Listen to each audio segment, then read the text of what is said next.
direct assault, disobedience at grave coercion. Ito ngayon ang kinakaharap na kaso ni Vice President Sara Duterte. Security detail nito na si Colonel Raymond Dante Lachica at ilan pang John Does at Jane Does. Isinampa ng Philippine National Police ang kaso sa Quezon City Prosecutor's Office kaninang umaga. Tumayong complainant si Dr. Van Jason Villamor ng PNP Health Service at ilan pang saksi.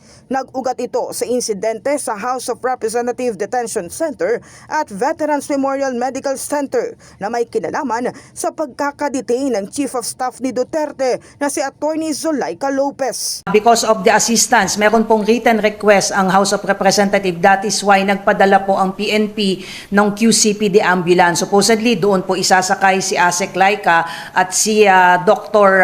Jason Villamor po ang naatasang mag-assist. But however, hindi po nangyari yon because of interference at dinala po siya at sinakay po sa isang private ambulance na nirentahan po nila at yun nga, natuloy po sila sa St. Luke's. Ayon kay Fajardo, pinag-aaralan pa nilang itaas sa qualified direct assault ang kaso laban kay Lachica.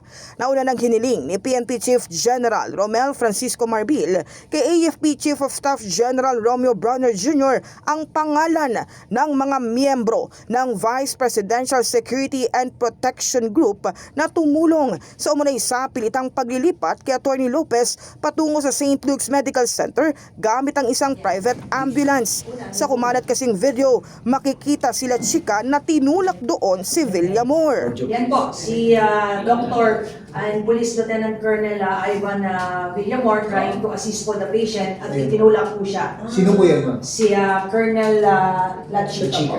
Lachica. We cannot let this pass. This is obviously can qualify to a case of direct assault. In fact, pwede po itong masabi na qualified direct assault because he is also a public officer. Tiwala ang PNP na magsasagawa ang korte ng patas at walang kinikilingang investigasyon kaugnay ng mga kasong isinampa. In the heart of changing lives, ito si Brigada Kath Austria ng 105.1 Brigada News sa Manila, the Music News Authority.